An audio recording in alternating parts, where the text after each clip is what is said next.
Crossing the Line podcast, Women, Power and Dialogue.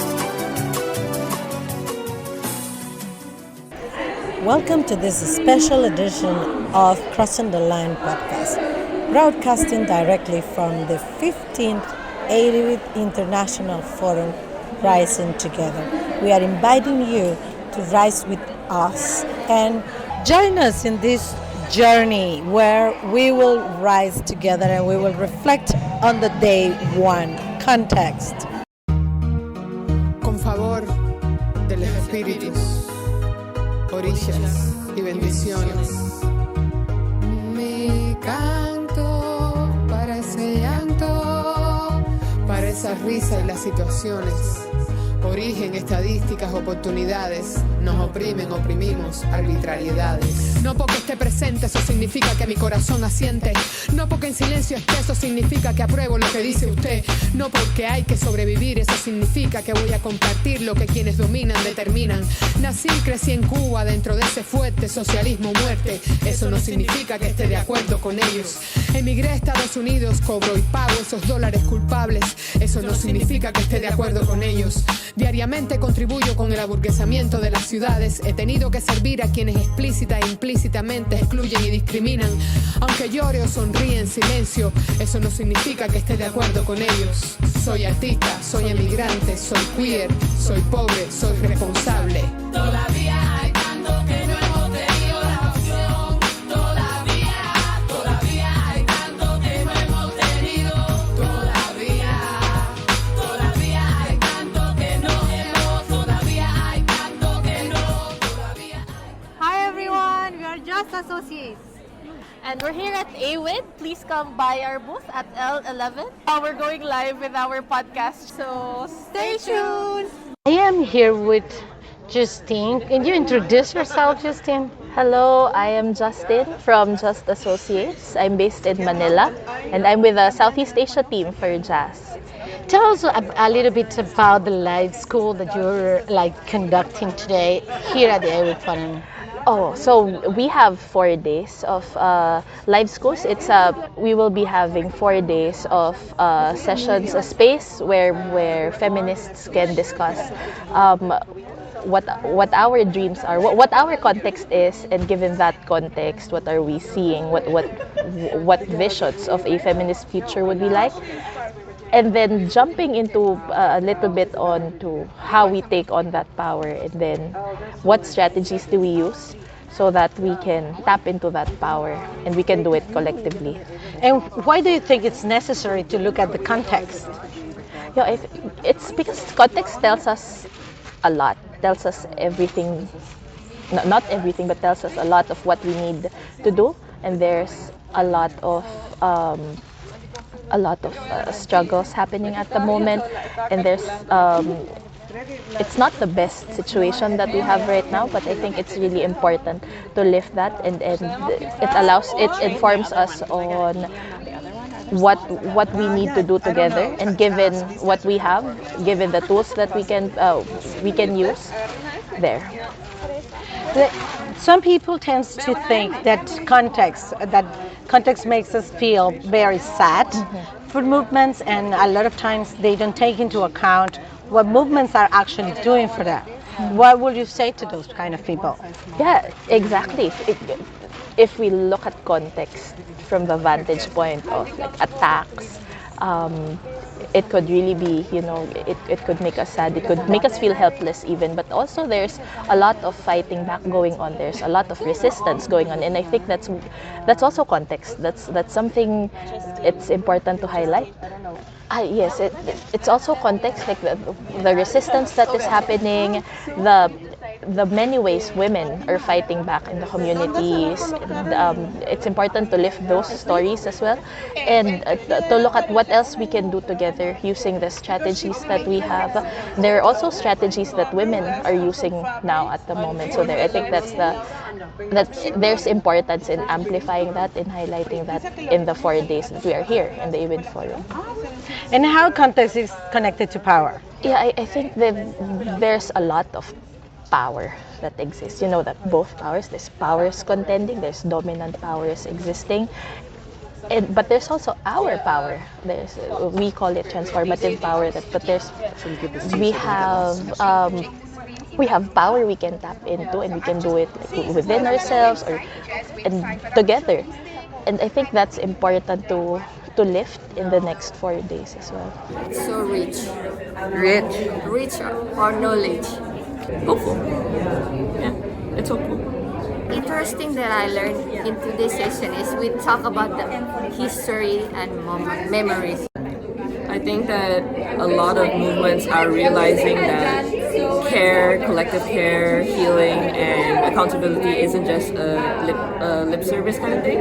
It's something that definitely needs to be practiced, where we reconnect to our ancestral roots and actually embody the practice. And it's interesting to see how many movements are really, really, really trying their best to embody that.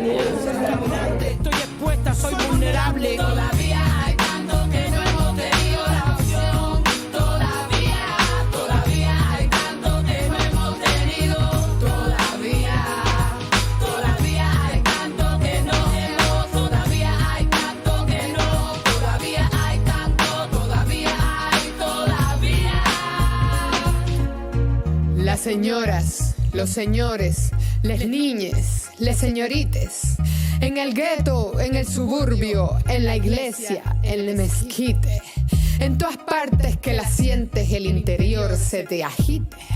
Mi música es como el agua, todo el mundo la necesita. Todavía hay tanto que no hemos tenido la opción. Todavía hay tanto que no hemos tenido. Todavía hay tanto que no hemos. Todavía hay tanto que no.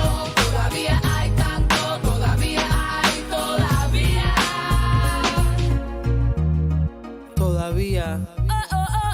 Todavía hay tanto.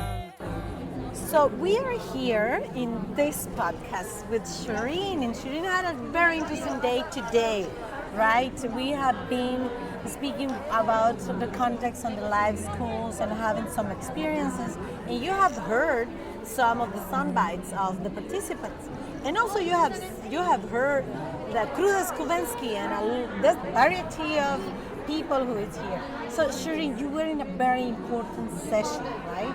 Because you were talking about money and how important is money for movements, but what about money in the context?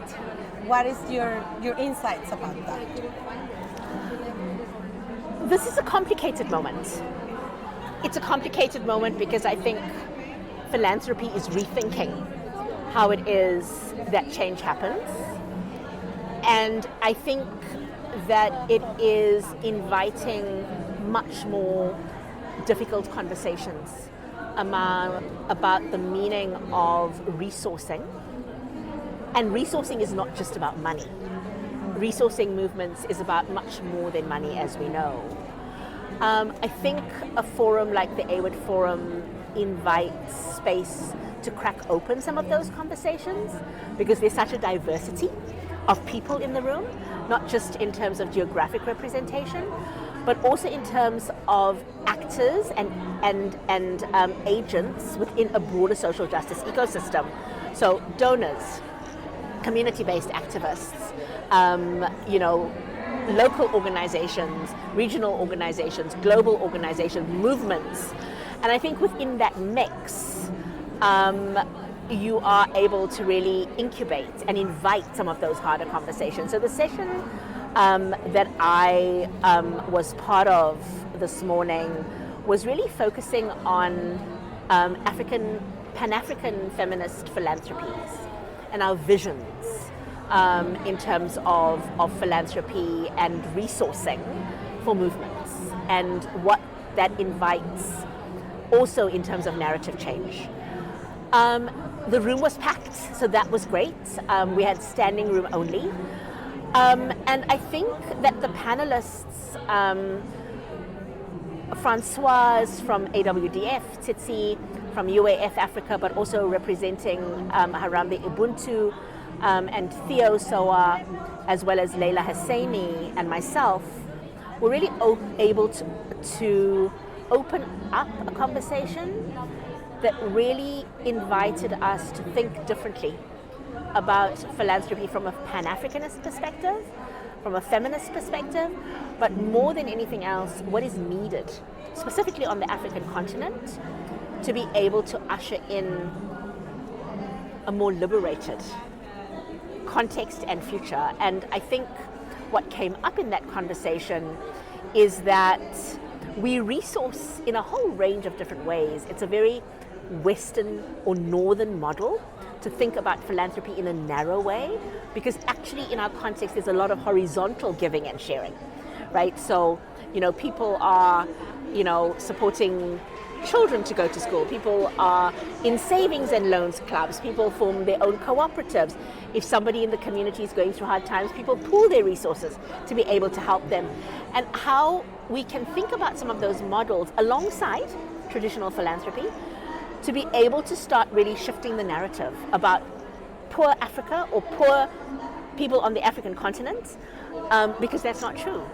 And so the re-energizing, I think, of philanthropy, specifically through a movement building lens, was a key part of how it is that we imagined a different model to be able to resource not just ourselves but our movements, and movements not in individual organizations but constituencies of people who are building power to be able to make long-term change happen in a way that continues where liberation struggles left off, because we know, right, that there is still a lot of work to do for, in this instance, people on the African continent, but globally, right, for the full ushering in of freedom, justice, and peace.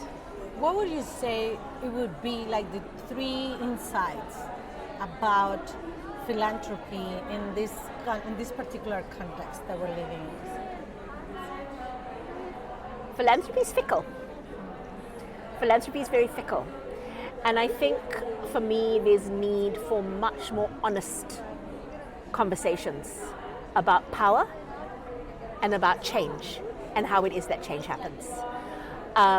So that the sound bites that we have, right, about movements matter, the sound bites that we have about trust-based philanthropy, the sound bites that we have about shifting power, we give them substance and we breathe life into them in a way that really does shift and change. So I think that's one thing that for me is critical in this moment. I think the second thing is we need to really think quite deeply about our context and what it is inviting, because the context is hard and it's complex and it's increasingly violent. And it needs to be resourced. Precisely. Yeah. Change needs to be resourced. Yeah. And so if that is the context, what does change need to look like? And how then do we resource that in a way that doesn't box us in to frames that are about that's too risky, that's not necessarily in our strategic plan or frame, that's, there's no money for that work. It's almost like you're needing to turn the equation on its head, right? What is actually needed if we are committing to social change? How do we resource it? Needs to be challenged. Precisely. So for me, that's the second thing. I think the third thing is we need to really start thinking about whether the organizational vehicles that we have are going to take us to where we need to be. And so I'm questioning the NGO model and NGOization. I'm questioning how it is that often donor modalities put us into competition with each other. And I'm questioning how it is that we think about our organizational boundaries as being very fixed. Because I think this moment is inviting a much more fluid and a much more porous structure so that we really can unite to build the kind of power that we are needing to be able to effect change. So those are three things that I think are critical for me right now. And those are hard things. They're not necessarily straightforward or easy things. They're hard things, but I think we're in a moment where we have to ask ourselves the harder questions and be able to find the answers to those questions collectively, because no one person right now has the answer.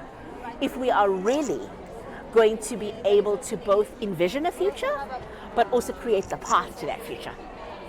And an individual organization is going to also lead us to change or come up with. We all need each other to. Precisely, Daisy. And we need to see each other in this context and how is it working, how the power is working right now in order to envision change. And we will be talking about change tomorrow, so please stay with us. And today we are finishing this conversation. Thank you, Shereen, for being with us. Thank you, Daisy. Thank you. Crossing the Line podcast, Women, Power and Dialogue.